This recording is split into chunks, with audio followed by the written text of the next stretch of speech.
Hello guys, welcome to study at the legal.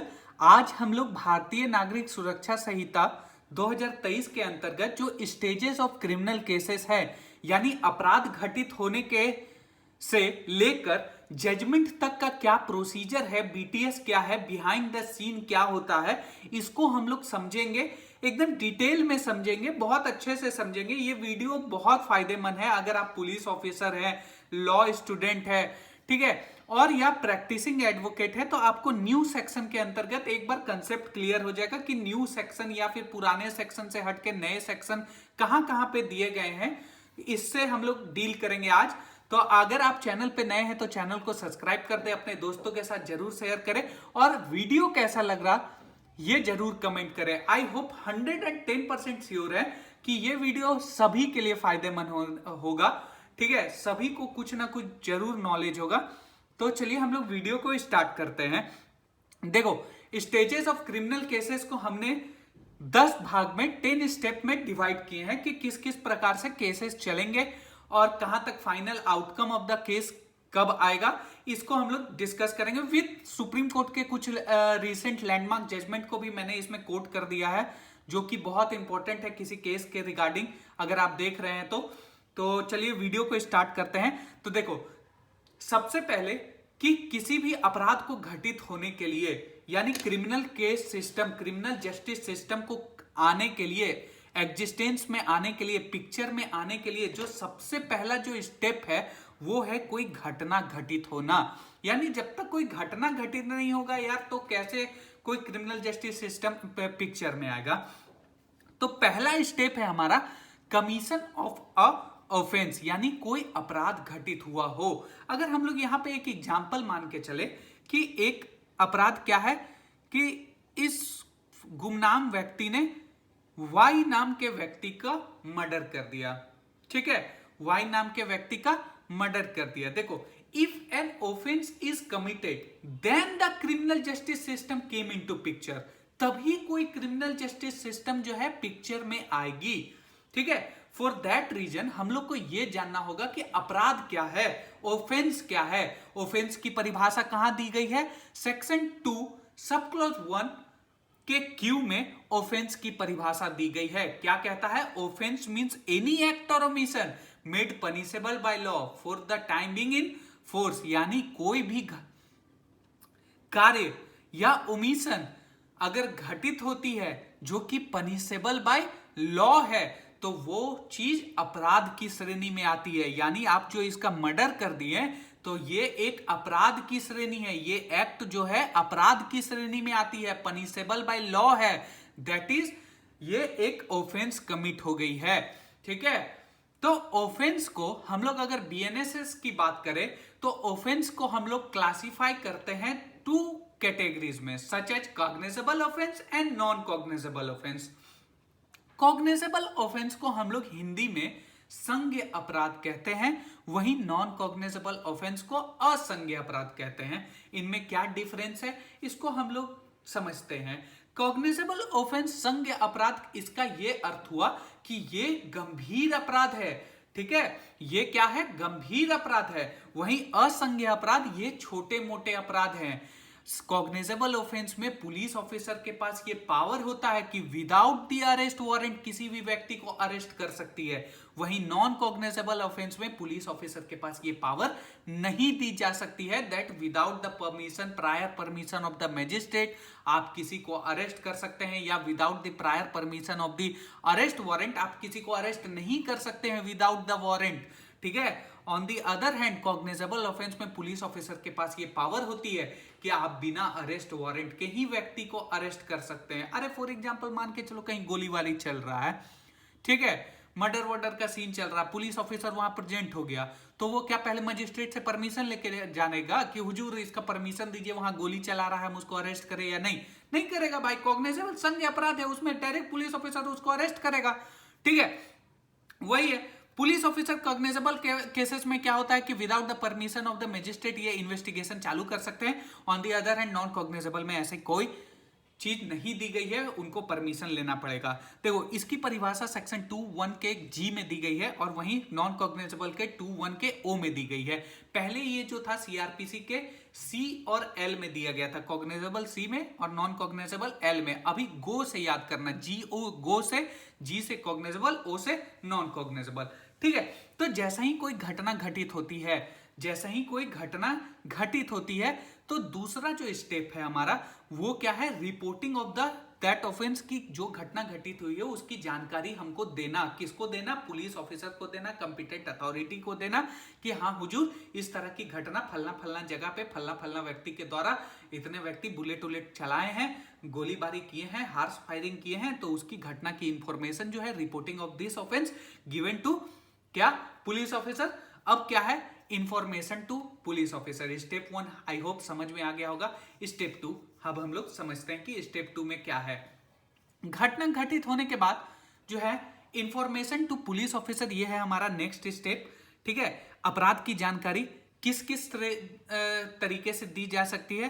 पहला तो FIR first information report, प्रथम सूचना जो है वो हम लोग अंडर सेक्शन 173 ऑफ भारतीय नागरिक सुरक्षा संहिता हम लोग रजिस्टर्ड करवा सकते हैं।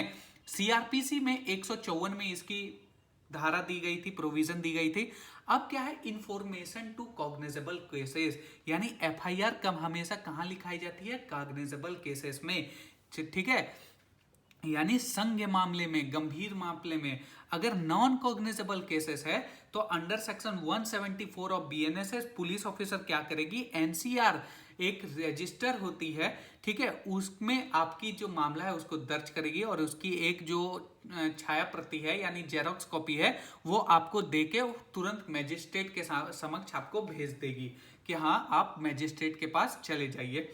अब तो ये हो गया कि इंफॉर्मेशन टू पुलिस ऑफिसर। अगर हम लोग बात करें क्या हो अगर कि पुलिस ऑफिसर जो है एफआईआर रजिस्टर करने से ही मना कर दे। बोले देखो मूवी वूवी में बहुत सारे देखते होंगे कि बाहुबली हैं, ठीक है, बहुत बड़े इंसान हैं, पुलिस ऑफिसर डरती है कि अरे यार इनके खिलाफ में एफआईआर कैसे रजिस्टर कर दें। ठीक है, तब क्या होगा, तब आपके पास क्या रेमेडी है, उसके भी प्रावधान हमारे बीएनएसएस, सीआरपीसी ये सब में मेंशन किए गए थे। इसमें थोड़ा सा स्लाइड चेंज है। ठीक है, सेक्शन 173 सब क्लॉज 4 में क्या दिया गया है कि आप लिखित आवेदन बाय पोस्ट जो है आप सुपरिटेंडेंट ऑफ पुलिस यानी एसपी साहब को दे सकते हैं कि हुजूर हम इस थाने में गए थे, हमसे एफआईआर रजिस्टर्ड करने से मना कर दिया, इसलिए हम आपको एक आवेदन दे रहे हैं। एसपी क्या करेगा, या तो खुद वो इन्वेस्टिगेट करेगा या फिर अपने सबऑर्डिनेट को ये ऑर्डर करेगा कि हाँ भाई फलना व्यक्ति का ये एक बार मामले की जांच करो, या फिर डायरेक्ट कर देगा कि भाई इसकी एफआईआर रजिस्टर्ड करो।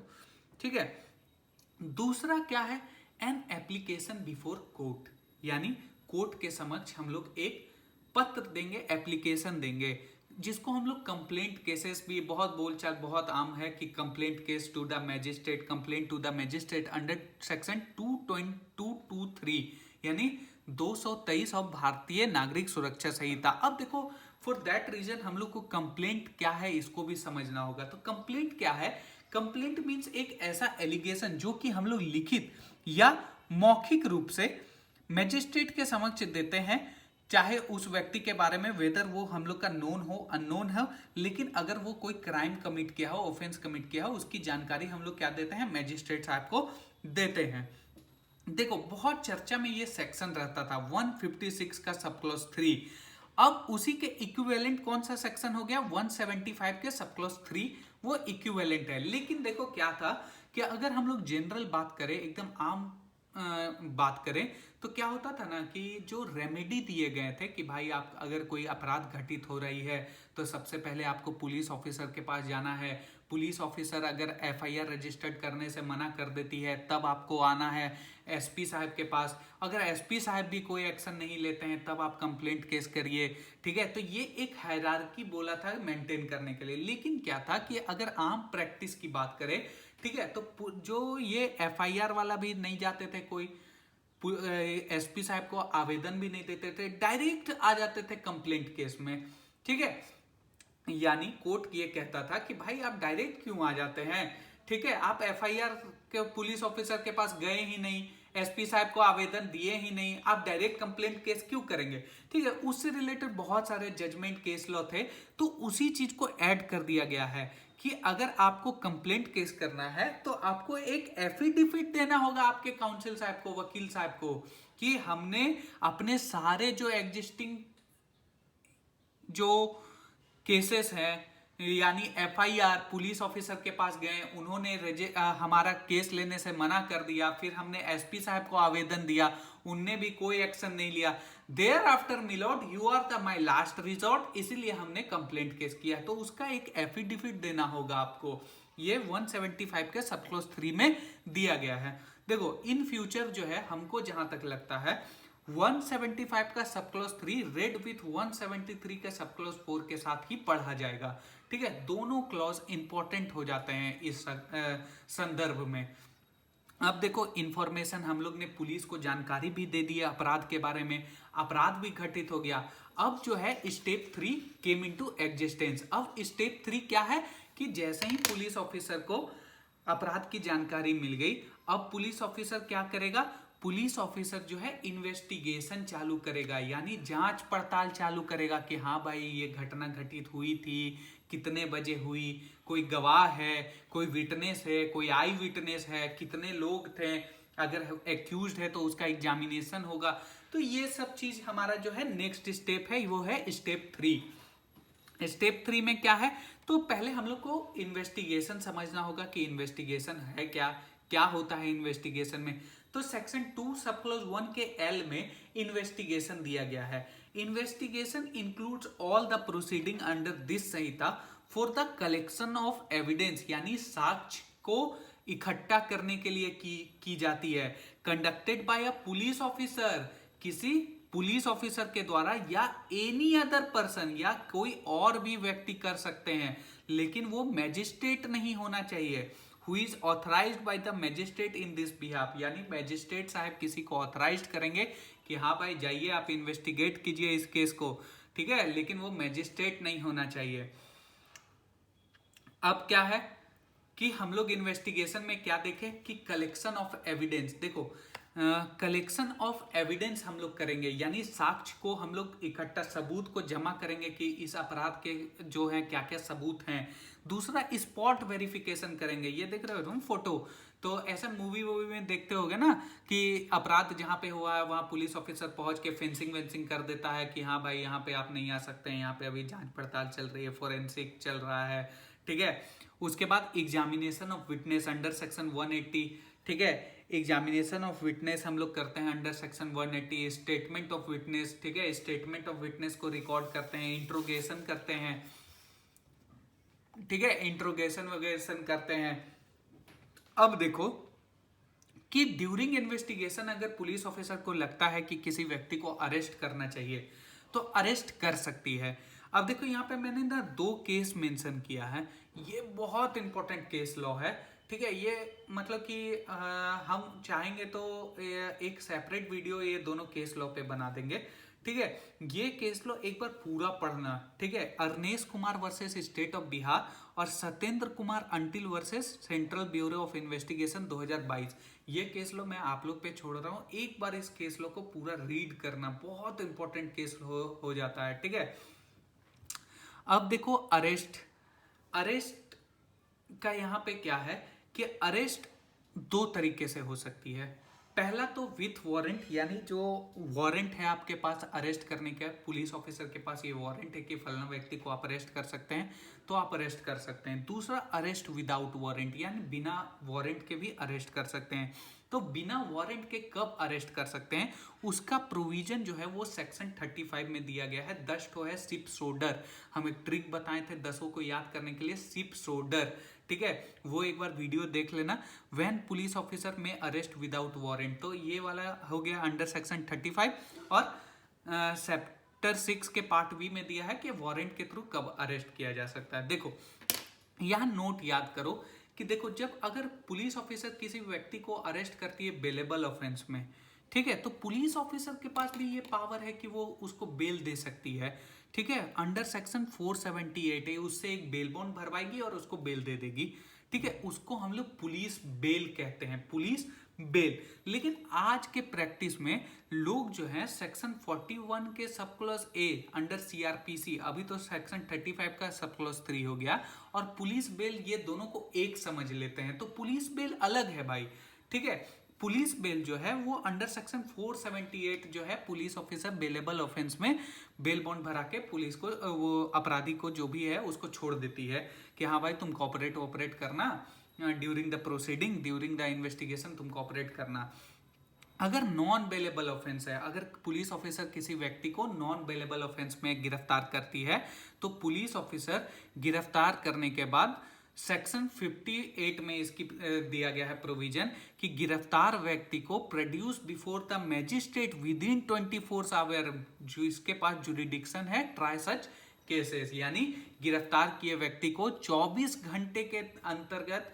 अच्छा, यहाँ पे ना एक जो ट्रेवल का डिस्टेंस है उसको हटा करके, ठीक है, सेक्शन 58 में क्या गया है कि 24 घंटे के अंतर्गत आपको मैजिस्ट्रेट साहब के समक्ष वो अपराधी को, एक्यूज्ड को प्रोड्यूस करना होगा, ठीक है। अब देखो क्या है, एक बहुत हमेशा आम चल कि रिमांड में ले लिया, पुलिस कस्टडी में है या जुडिशियल कस्टडी, ये सब कंसेप्ट को भी क्लियर करते चलो यहाँ से। अच्छा, ये सब जो अभी हम बता रहे हैं ना वो एडिशनल है, ये स्टेप के अंतर्गत है। इस इन्वेस्टिगेशन इस जो हमारा स्टेप है उसके अंतर्गत ये एडिशनल चीजें हैं, ठीक है। अब रिमांड क्या होता है, तो देखो रिमांड जो है वो दो तरह का होता है, एक होता है पुलिस रिमांड या पुलिस कस्टडी, दूसरा जुडिशियल रिमांड या जुडिशियल कस्टडी। पुलिस रिमांड क्या होता है कि फॉर एग्जांपल ये जो व्यक्ति है ना, यहाँ पे चित्र में आप देख रहे हैं, ये पुलिस ऑफिसर ने इसको अरेस्ट किया और उसके बाद कोर्ट मजिस्ट्रेट साहब के सामने ले जाएगा और इसको बोलेगा कि हुजूर अभी हमको कुछ और इससे इन्वेस्टिगेशन करना है, इससे जांच पड़ताल करना है कि किस चाकू से इसने मर्डर किया था, किस गोली से मारा है इसने, गोली कहाँ छुपाई है, ये सब फर्दर हमको इन्वेस्टिगेशन करना है। तो अगर मजिस्ट्रेट साहब चाहेंगे तो उसको बोलेंगे ठीक है आप इसके पुलिस जो है पुलिस रिमांड में रहिए, और जो सेक्शन 187 के सब क्लॉज 3 में बोलता है कि भाई 15 दिन से ज्यादा का पुलिस रिमांड नहीं देगा, ठीक है। इन्वेस्टिगेशन एजेंसी को ही वापस पुलिस रिमांड में दे दे, चाहे वो सीबीआई हो, ईडी हो या इन्वेस्टिगेशन ऑफिसर हो, आईओ है, उसको बोलते हैं ठीक है आप इससे फर्दर जो भी जानकारी है वो ले सकते हैं। और नहीं तो मजिस्ट्रेट साहब जैसे ही है वो जुडिशियल कस्टडी, जुडिशियल रिमांड में भेज सकते हैं, यानी डायरेक्ट वहां कोर्ट से बोलेंगे नहीं नहीं इसको जेल भेजिए, हम नहीं आपको भेजेंगे, आप टॉर्चर वॉर्चर करते हैं, ठीक है, अंडर सेक्शन 187, ठीक है। तो पुलिस रिमांड और जुडिशियल रिमांड या जुडिशियल कस्टडी समझ गए। पुलिस रिमांड की जो पुलिस ऑफिसर है उसी को वापस भेज दिए कि हाँ ठीक है अपने पास रखिए इसको, ठीक है, आप जो भी इंफॉर्मेशन जो भी जानकारी इकट्ठा करना है कीजिए। और जुडिशियल कस्टडी, जुडिशियल रिमांड क्या हुआ कि डायरेक्ट कोर्ट से उसको जेल भेज दिया कि नहीं नहीं हो गया, जो भी जानकारी है कोई जरूरत नहीं है इसको पूछने उछने का, इसको भेजिए, जेल भेजिए यहाँ से, ठीक है। तो ये हो गया।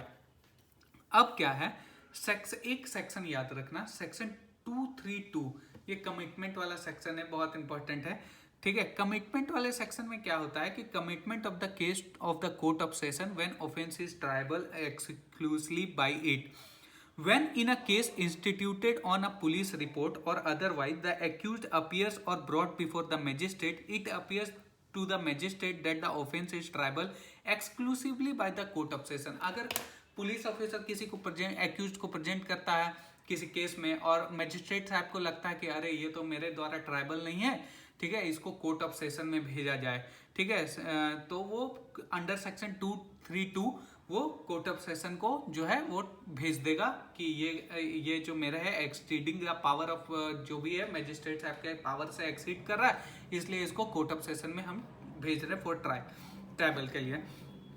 अब क्या है, फॉर एग्जाम्पल कोई व्यक्ति अगर अरेस्ट हो गया तो उसके पास क्या राइट्स है, बेल लेने का राइट्स है, ठीक है, बेल लेने का राइट्स है। बेल क्या है, तो बेल भी हम लोग क्लासिफाई करते हैं 2 कैटेगरीज में, ठीक है, और ये सब एडिशनल चीजें हैं, ये चीज याद रखना। बेल जो है 2 तरीका का होता है, एक होता है प्री अरेस्ट बेल, एक होता है post arrest bell. Pre arrest bell क्या होता है कि भाई अरेस्ट से पहले ही ले लिए बेल, जिसको हम लोग आम बोलचाल भाषा में एंटीसेपेटरी बेल कहते हैं, यानी एंटीसेपेटरी बेल। पोस्ट अरेस्ट बेल क्या हुआ, रेगुलर बेल हुआ, यानी आप अरेस्ट हो गए हैं, जेल में हैं, तब आप बेल ले रहे हैं। और प्री अरेस्ट बेल यानी आप जेल नहीं गए, आप बाहर बाहर ही बेल कर रहे हैं। इसकी जो प्रोविजन है वो सेक्शन 482 ऑफ द भारतीय नागरिक सुरक्षा संहिता में दी गई है। और सेक्शन 480 में मजिस्ट्रेट कोर्ट के समक्ष रेगुलर बेल का दिया गया है। और section 483 court of session and high court को पावर दिया गया है रेगुलर बेल के अंतर्गत।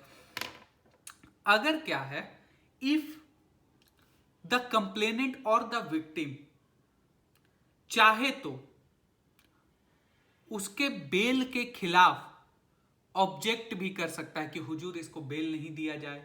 बेल मिलने पर ये जो है क्या करेगा, जो भी साक्ष्य है, विटनेस है, इसको धमकाएगा, ठीक है, टेम्पर करेगा विटनेसेस को, भाग जाएगा, विदेश भाग जाएगा, आप इसका बेल कैंसिल कर दीजिए, ठीक है। तो कैंसिलेशन ऑफ बेल का जो प्रावधान है वो सेक्शन 483 के सब क्लॉज 3 में दिया गया है। ये क्या कहता है, हाई कोर्ट और अ कोर्ट ऑफ सेशन में direct that any person who has been released on bail under this chapter be arrested, committed him to custody।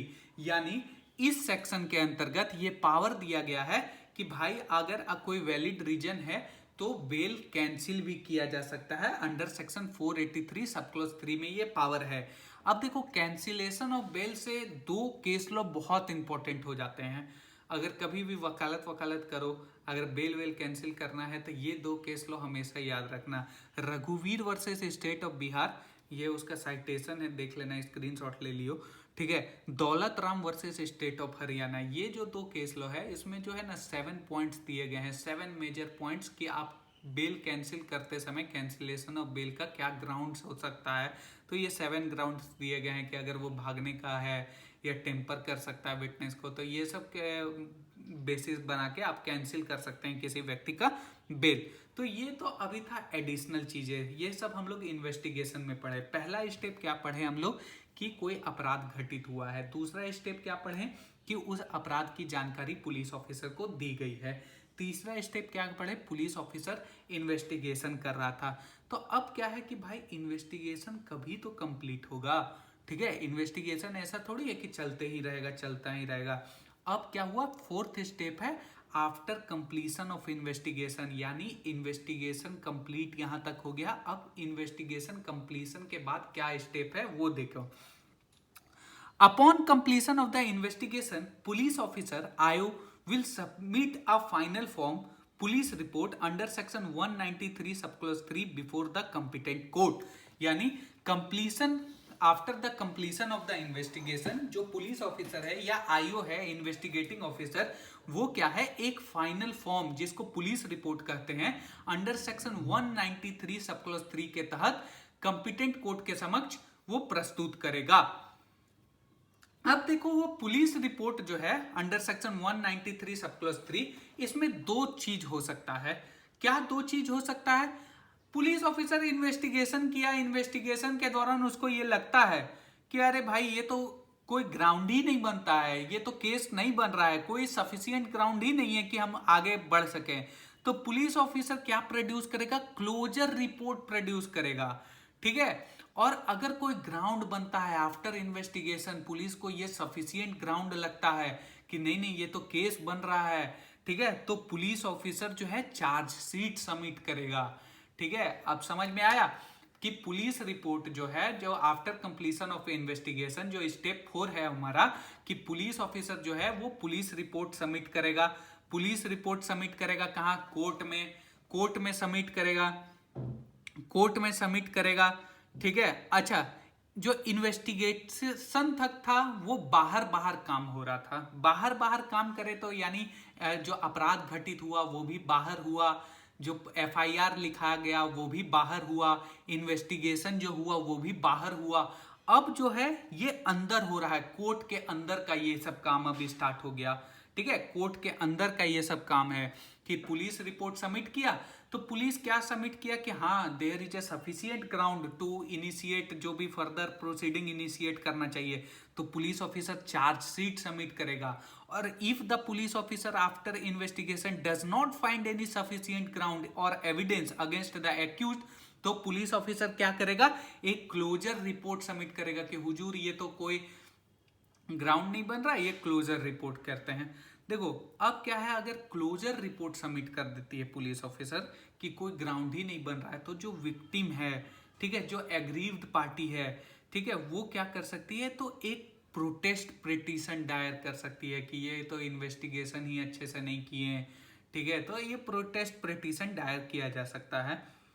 अब क्या है कि एक केस लॉ है, यहाँ इंपॉर्टेंट केस लॉ है, रीसेंट केस लॉ है 2024 का, 2024-6 SCC 758 झारखंड हाईकोर्ट का है, W Kujur versus state of Jharkhand. इसमें ये कहा गया कि देखो पुलिस ऑफिसर जैसे ही अपना पुलिस रिपोर्ट सबमिट करती है तो मैजिस्ट्रेट के पास 3 कंडीशन है, वो क्या क्या कर सकती है। पहला, तो he may accept the report and take cognizance of the offence and issue process. पहला, पुलिस रिपोर्ट मिलने के बाद जो मैजिस्ट्रेट साहब है उसके बिहाफ में कॉग्निजेंस लेगी और इशू प्रोसेस स्टार्ट कर देगी। दूसरा, he may direct further investigation under sub section 3 of 156 and require the police to make a further report. अब क्या हो जाएगा, यहाँ पे लिख लेना 175 का सब क्लोज 3, ठीक है, ये CRPC का है। देखो मैजिस्ट्रेट के सामने अगर पुलिस रिपोर्ट यहाँ पे सबमिट करती है तो मैजिस्ट्रेट क्या कर सकता है, मैजिस्ट्रेट पहला तो या तो वो रिपोर्ट को एक्सेप्ट करेगी और उसके बाद फर्दर प्रोसीडिंग जो है कॉग्निजेंस लेगी। दूसरा बोलेगी कि नहीं नहीं एक बार फिर से आप फर्दर इन्वेस्टिगेशन कीजिए, ठीक है। और तीसरा वो बोलेगी कि अरे यार ये तो रिपोर्ट ही आप गलत सबमिट किए हैं और एक्यूज्ड को डिस्चार्ज कर देगी और वहीं पे केस खत्म कर देगी, ड्रॉप द प्रोसीडिंग, ठीक है, ये था। दूसरा क्या है कि if such police report conclude that no offence appear. देखो पहला बोला कि अगर कोई अपराध घटित हुआ है और उसमें चार्जशीट पुलिस के द्वारा सबमिट की गई है तो मैजिस्ट्रेट के पास ये 3 पावर हैं। पहला कि वो एक्सेप्ट करे और फर्दर प्रोसीडिंग करे, कॉग्निजेंस ले। दूसरा, फर्दर इन्वेस्टिगेशन के लिए डायरेक्ट कर सकती है। और तीसरा, या तो एक्यूज को डिस्चार्ज कर सकती है और वहीं पे प्रोसीडिंग स्टॉप कर सकती है। अगर पुलिस ऑफिसर ऐसा रिपोर्ट सबमिट करते हैं जिसमें यह कहा जाता है कि that no offence appears have to committed, तब मैजिस्ट्रेट के पास क्या पावर है, मैजिस्ट्रेट तुरंत उस या तो पुलिस ऑफिसर का रिपोर्ट जो क्लोजर रिपोर्ट है उसको लेगी और उसके बाद बोलेगी ठीक है हम ड्रॉप कर रहे हैं प्रोसीडिंग, जब कोई अपराधी इसके सब नहीं है तो इस केस को यहीं खत्म किया जाए। दूसरा, he may discharge with the report and taking with the view there is a sufficient ground for cognizance.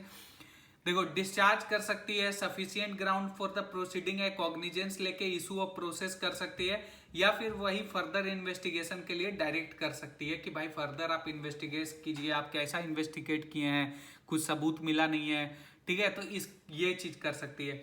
इस जजमेंट के डब्लू खजूर एक बार पढ़ लेना यार, ये जजमेंट इंपॉर्टेंट हमको लगा था इसीलिए हम यहाँ पे कोट कर दिए। डब्लू खजूर के जो इन्वेस्टिगेशन के जो जजमेंट है उसका पारा 20 भी इंपॉर्टेंट है। पारा 20 में हम लोग को बताया गया कि कंटेंट ऑफ चार्जशीट जो होगा उसका क्या कंटेंट हो सकता है, ठीक है, तो इसको एक बार देख लियो। अब आते हैं हम लोग, यहां तक तो समझ गए। अब क्या है, अगर कोई इस बीच में अगर कोई अपराधी जो है एक्यूज्ड है वो चाहे तो क्वाशिंग ऑफ FIR भी फाइल कर सकता है हाई कोर्ट के।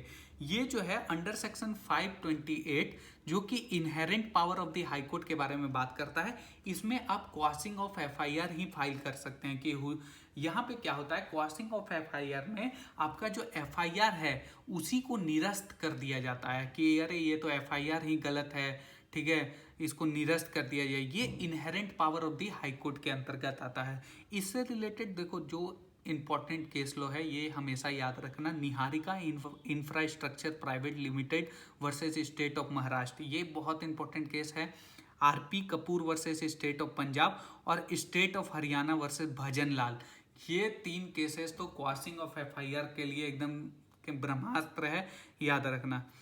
अब क्या है कि एक चीज यहाँ पे इंपॉर्टेंट हो जाती है क्या पुलिस ऑफिसर जो है 5 साल बाद भी चार्जशीट सबमिट करेंगे, 2 साल बाद भी चार्जशीट सबमिट करेंगे? पुलिस ऑफिसर को तो कोई पूछने वाला नहीं है, ऐसा हो सकता है क्या?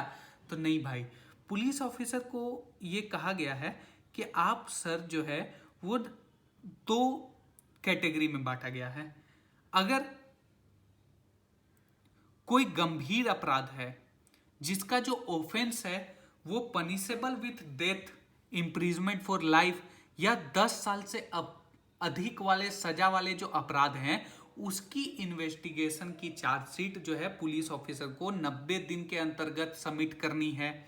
और कोई 10 साल से कम का अपराध है, उसके जो इन्वेस्टिगेशन के का जो रिपोर्ट है, चार्जशीट का रिपोर्ट है, वो जो है पुलिस ऑफिसर को 60 दिन के अंतर्गत आपको जमा करनी है। अगर if the police officer does not file the chargesheet on a specified time, जो भी स्पेसिफाइड 60 दिन और 90 दिन के अंतर्गत वो नहीं चार्जशीट सबमिट करती है, then the accused gets the rights to get the bail under section 187 of BNSS and article 21 of the Indian Constitution। और इस बेल को हम लोग डिफॉल्ट बेल कहते हैं। क्या कहते हैं? Default bail. अगर पुलिस ऑफिसर चार्जशीट जो भी स्पेसिफाइड समय है उसके अंतर्गत नहीं सबमिट करती है तो एक्यूज्ड को डिफॉल्ट बेल लेने का ये अधिकार है।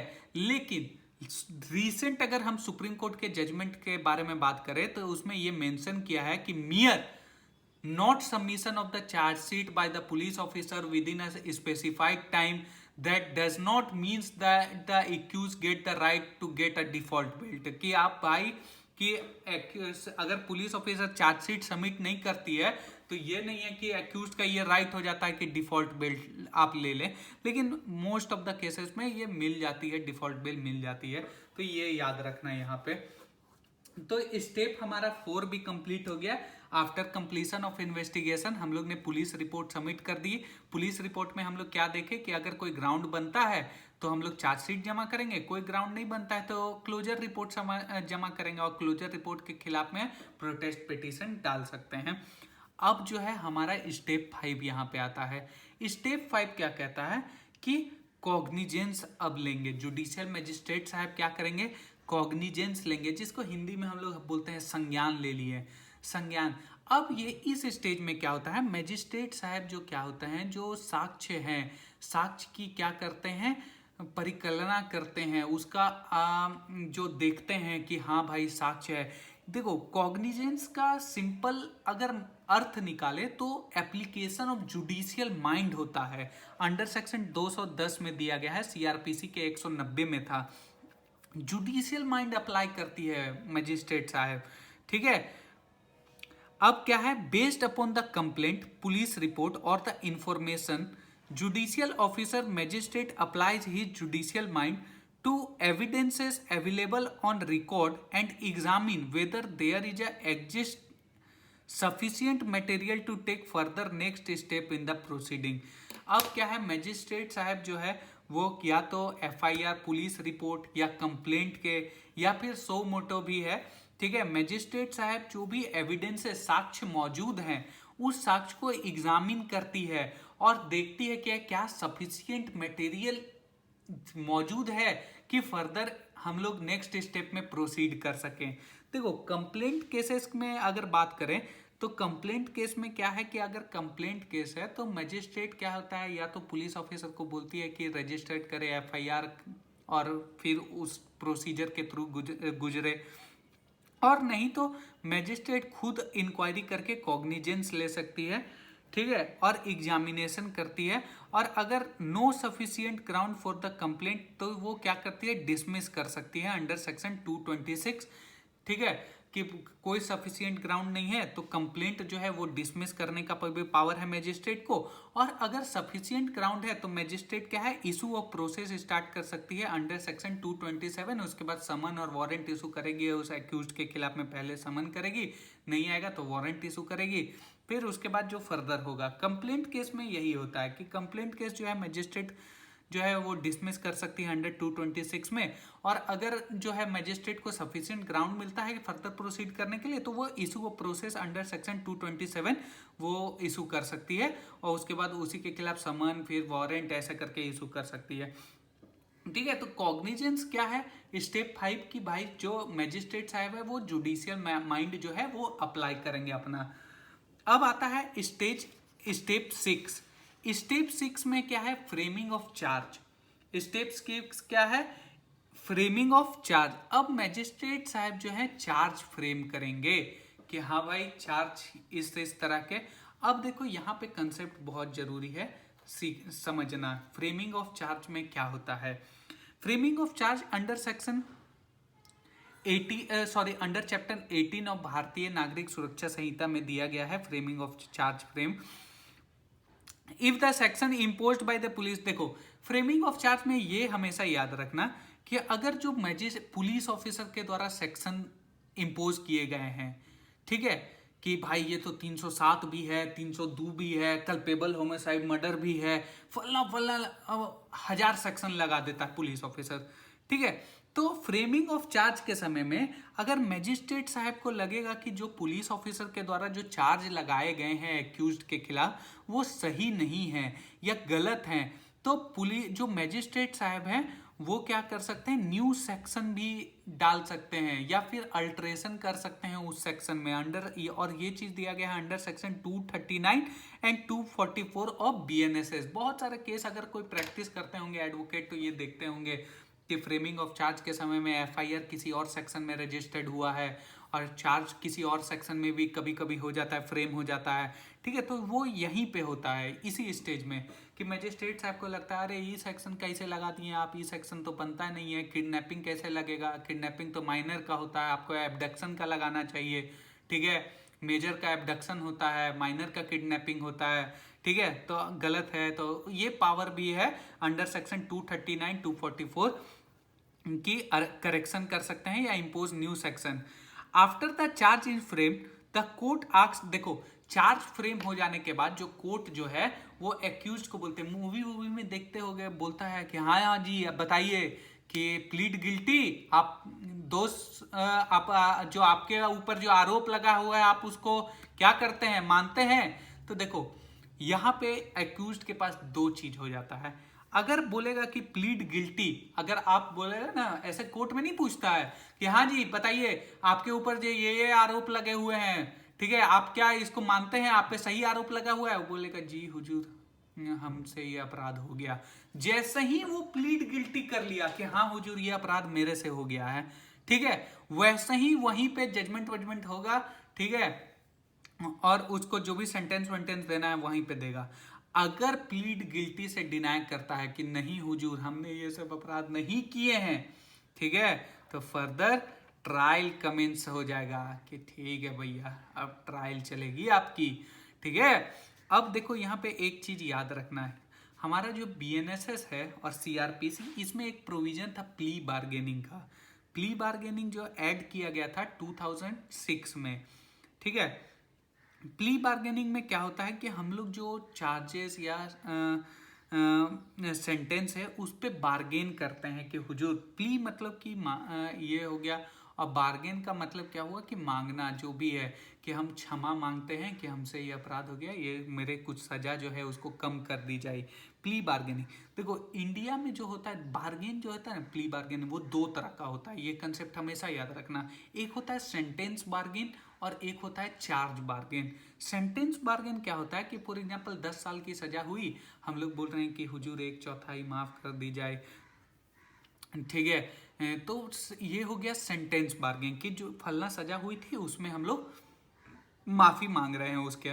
एक होता है चार्ज बार्गेन। चार्ज बार्गेन का मतलब क्या हुआ कि मान लीजिए मर्डर पे आपको चार्ज किया गया था, आप बोल रहे हैं हुजूर इसको कल्पेबल होमिसाइड में बदल दीजिए, ठीक है।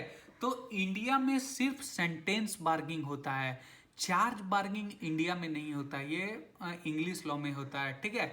इंडिया में सिर्फ सेंटेंस बार्गिंग किया जाता है। अब क्या है, अब हम लोग यहाँ वापस आते हैं। फ्रेमिंग ऑफ चार्ज में प्लीड गिल्टी पूछा गया, हाँ जी आप अपने पे लगे हुए सेक्शन को कबूल करते हैं, वो बोला नहीं हुजूर हमने तो अपराध किया ही नहीं है। तो मैजिस्ट्रेट साहब बोलेंगे ठीक है, अब जो है फर्दर जो स्टेप है स्टेप 7 उसको फॉलो कीजिए, यानी कमेंसमेंट ऑफ ट्रायल। यहाँ से ट्रायल आपका शुरू हो जाएगा। अब देखो ट्रायल जो है हमारा बीएनएसएस बोलता है कि 4 तरह के ट्रायल होते हैं। क्या है? Trial before court of session, chapter कितना में दिया गया है? 19 में। ट्रायल वारंट केस ट्रायल, ठीक है, chapter 20। Summons case trial, chapter 21। और समरी केस ट्रायल, चैप्टर 22। अब क्या है ट्रायल, ये सब ट्रायल क्या होते हैं इसको हम आगे एक सेपरेट वीडियो बनाएंगे कि अब ये सब ट्रायल का क्या है। उसके बाद फिर हम चाहेंगे को सिविल केसेस का कैसे प्रोसीडिंग चलता है। अगर ये वीडियो अच्छा लग रहा है, अभी तक देख रहे हो, तो सिविल केस का प्रोसीडिंग कैसे चलता है उसके बारे में अगर जानना है तो कमेंट में जरूर लिखना कि हाँ सर बता दीजिए।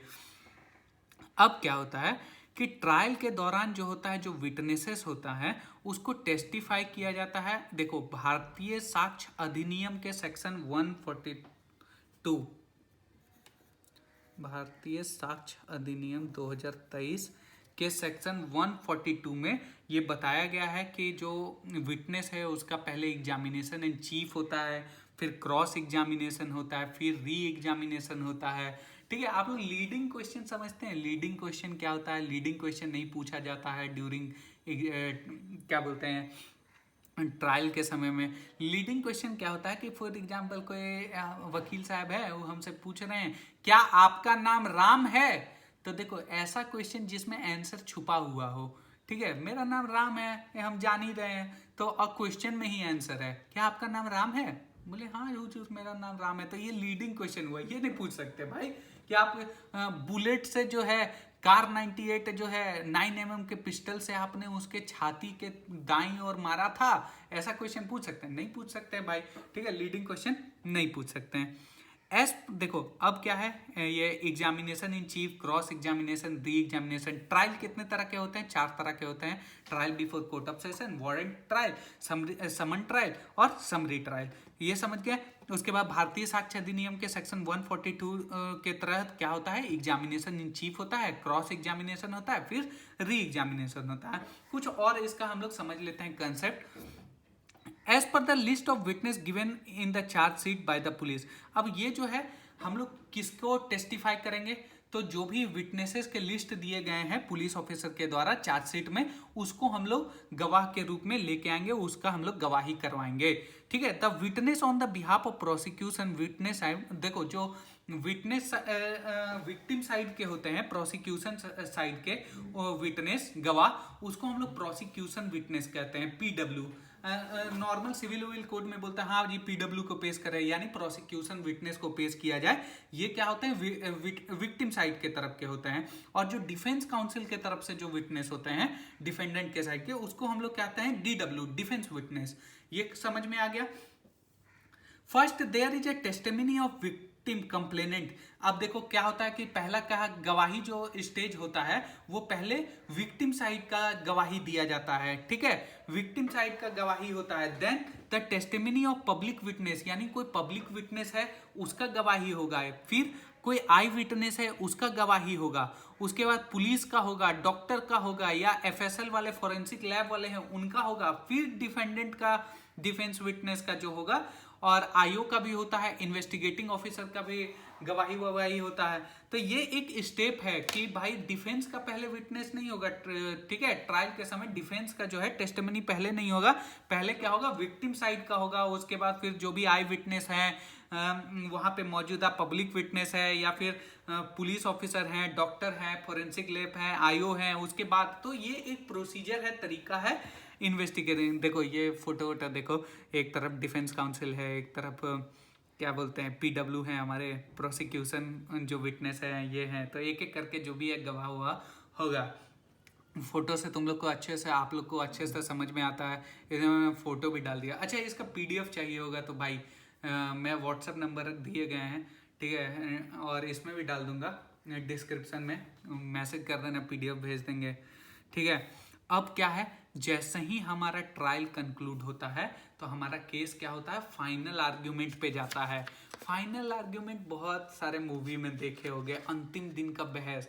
मेरे को आज तक का अंतिम दिन का अगर मूवी के हिसाब से तो एक बंदा काफी है, जी पे जो जी5 पे ये मूवी आया था, ये बहुत सही लगा था। इसमें जो फाइनल आर्ग्यूमेंट में ये मनोज बाजपेयी साहब नहीं बोलते हैं कि हुजूर एक क्या बोलते हैं, रावण शिव का भक्त था, फिर भी उसको सजा दी गई। तो ये वाला फाइनल आर्ग्यूमेंट वही होता है कि भाई अब क्या है कि फाइनल आर्ग्यूमेंट में कि ट्रायल प्रोसेस पूरा हो गया है, सारे गवाही ववाही का विटनेस एग्जामिनेशन हो गया है, टेस्टिफाई हो गया है, आज अंतिम दिन का बहस है, उसके बाद सजा सुनाई जाएगी।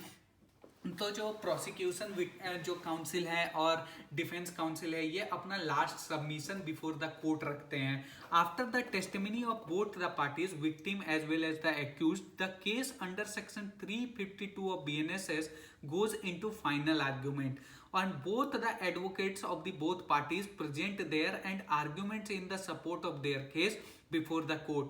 This argument can also be given in written form, which is called as the final written argument CPC। अब क्या होता है ना कि देखो आर्ग्यूमेंट बहुत लंबा चलता है, तो जज साहब बहुत चीज नोट करते हैं, नहीं कर पाते हैं, ठीक है।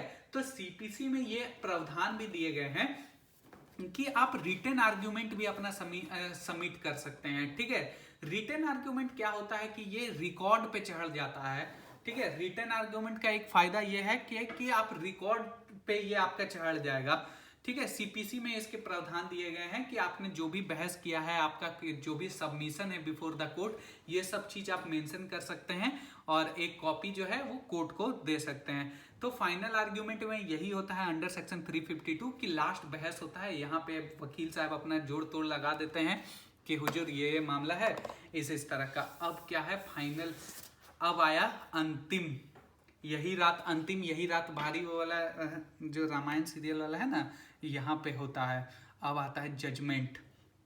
अब हुजूर स्टेप 9 है ये हमारा जजमेंट। अब क्या है जजमेंट अंडर चैप्टर क्या है 29, सेक्शन क्या है 292 और 292 और 293।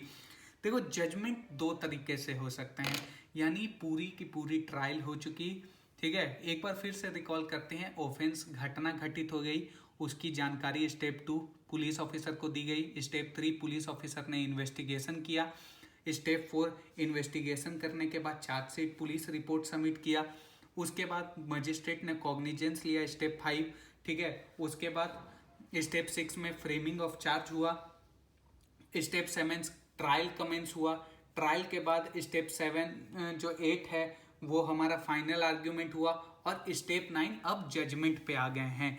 जजमेंट क्या होता है, जजमेंट में हम लोग दो चीज हो सकता है, यानी वो अपराधी को निर्दोष पाया गया और उसको एक्विट कर दिया गया, यानी उसको दोष मुक्त एक्विटल हो गया, ठीक है। और या तो उसको कन्विक्ट पाया गया कि नहीं ये तो दोषी है, ये ने अपराध घटित किए, सारे सबूत सारे गवाह इसके अगेंस्ट में है, तो इसको सेंटेंस हो गया कि हाँ भाई इसको फांसी वासी की सजा 10 साल की सजा हो गई।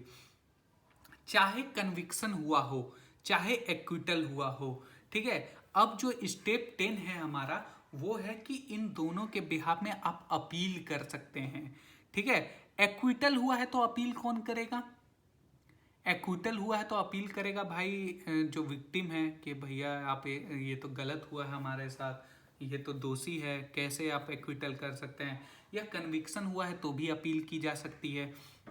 अब क्या अपील 10 साल बाद, फॉर एग्जांपल कि 1947 में मेरे पिता दादाजी पे गोली चली थी, उनको जो अपराधी है उसको छोड़ दिया गया था, अब हम आए हैं 2024 में कि भाई उस पर तो प्रोसीडिंग स्टार्ट किया जाए, अपील कर रहे हैं, तो बोला नहीं, अपील का भी एक स्पेसिफाइड टाइम लिमिट है, ठीक है, लिमिटेशन बाउंड है।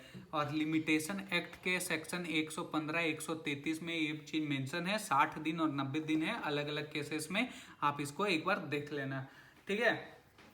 अब क्या है इंपॉर्टेंट कुछ सेक्शन है, इसको देख लो। सेक्शन 418 में दिया गया है कि स्टेट गवर्नमेंट राज्य सरकार भी अपील कर सकती है अगेंस्ट द सेंटेंस कि हुजूर इसको तो कम सजा मिली है, ठीक है, इसको ज़्यादा मिलनी चाहिए। और सेक्शन 149 में कि अगर किसी को एक्यूटल हो गया है, सजा से उसको बरी हो गया, बाइज्जत बरी हो गया है, तब फिर उस पर अपील हम लोग कर सकते हैं अंडर सेक्शन 1419। ठीक है, अब क्या बोलता है कि ऐसे कोई अब बहुत सारे अपराध है जिसमें अपील का प्रावधान ही नहीं दिया गया है, कि ऐसे पीटी ऑफेंसेस है, छोटे मोटे अपराध है जिसमें आप अपील नहीं कर सकते हैं। उसका जो प्रोविजन है वो अंडर सेक्शन 295, 416 और 417 में दिए गए हैं। अब कुछ कंसेप्ट हैं, इसको भी समझ लेते हैं, इंपॉर्टेंट है। मर्सी पिटीशन क्या होता है? बहुत सारे लोग ये जानते हैं ना कि मर्सी पिटीशन, तो देखो मर्सी पिटीशन क्या होता है, राष्ट्रपति के समक्ष या गवर्नर के समक्ष दिया जाता है। ठीक है, माफीनामा इसको कहते हैं। ये क्या है कि देखो ये एक इंपॉर्टेंट केस लॉ है, recent state of Haryana versus Rajkumar @Bittu. ये इंपॉर्टेंट इसलिए है क्योंकि पहले क्या था कि गवर्नर को फांसी का सजा माफ करने का ये अधिकार नहीं था, लेकिन इस केस के बाद एक ऐतिहासिक जजमेंट दिया गया जिसमें गवर्नर के पास भी फांसी का सजा माफ करने का ये पावर दे दिया गया है। तो ये मर्सी पिटीशन में याद रखना। रिव्यू क्या होता है? रिव्यू क्या होता है कि कोई ऑर्डर किसी कोर्ट के द्वारा पास किया गया और सेम ऑर्डर को सेम कोर्ट के द्वारा अगर हम लोग करते हैं, ठीक है, तो ये रिव्यू होता है। यानी जो और जिस कोर्ट के द्वारा ऑर्डर पास किया गया उसी के द्वारा रिव्यू किया जाता है। रिवीजन क्या होता है? तो रिवीजन हमेशा सुपीरियर कोर्ट में होता है। ठीक है, फॉर एग्जाम्पल हाई कोर्ट के द्वारा पास किया गया ऑर्डर कहाँ रिवीजन होगा? उसका सुप्रीम कोर्ट में किया जाएगा। ठीक है, अब एक और कंसेप्ट है क्यूरेटिव पिटीशन। क्यूरेटिव पिटीशन का अगर हम लोग जनक माने कहाँ से ओरिजिनेट हुआ है, तो ये रूपक Ashok hurrah versus Ashok hurrah के केस में ये क्या होता है, क्यूरेटिव पिटीशन क्या बोलते हैं, जन्म लिया है, ओरिजिनेट किया है। ठीक है, क्यूरेटिव पिटीशन क्या होता है? अगर मर्सी पिटीशन और जो रिव्यू पिटीशन है वो दोनों सुप्रीम कोर्ट के द्वारा रिजेक्ट कर दिया जाता है तो हम लोग क्यूरेटिव पिटीशन फाइल करते हैं। ठीक है, अगर curative petition is filed under section article 142 of the Indian constitution. अगर क्यूरेटिव पिटीशन भी रिजेक्ट कर दिया जाता है तब भाई उस अपराधी को कोई भी नहीं बचा सकता। ठीक है, तो ये था हमारा क्रिमिनल जस्टिस सिस्टम जो कैसे काम करता है। ये अगर आपको वीडियो पसंद आया होगा तो चैनल को लाइक करें, सब्सक्राइब कर दें और अपने दोस्तों के साथ शेयर करें। ये पीडीएफ मेरे व्हाट्सएप पे आपको मिल सकता है। व्हाट्सएप नंबर अगर नहीं है तो एक बार नोट कर लो, 8540819125। फ़ोन मत करना भाई, कॉल मत करना कोई भी। ठीक है, व्हाट्सएप पे मैसेज करना एकदम मस्त है कि सर ये पीडीएफ भेज दीजिए या भैया ये पीडीएफ भेज दीजिए। ठीक है, तो हम भेज देंगे आपको। आपको स्टेप समझ में आ गया? स्टेप 10 तक समझ में आ गया। कमीशन ऑफ ए ऑफेंस से लेके इंफॉर्मेशन, उसके बाद इन्वेस्टिगेशन, उसके बाद पुलिस रिपोर्ट, उसके बाद कॉग्निजेंस, फ्रेमिंग ऑफ चार्ज, ठीक है, commencement of trial, final argument, उसके बाद जजमेंट और उसके बाद अपील। तो ये आपको आई होप समझ में आ गया होगा। कोई दिक्कत होगा तो पूछिएगा जरूर। और सिविल केसेस का जो क्रिमिनल सिस्टम कैसे काम करना है, सिविल केसेस का सिस्टम कैसे काम करता है, अगर ये इसके वीडियोस चाहिए तो एक बार कमेंट में ज़रूर बोलिएगा कि सिविल केसेस का भी बना दिया जाए, तो हम उसका भी बना देंगे। और कुछ छूटा होगा तो एक बार फिर से देखेंगे इसको और नेक्स्ट वीडियो में। और BNSS का जो मेरा सीरीज वीडियो चल रहा है उसको भी आप लोग देखते रहिए। Thank you so much.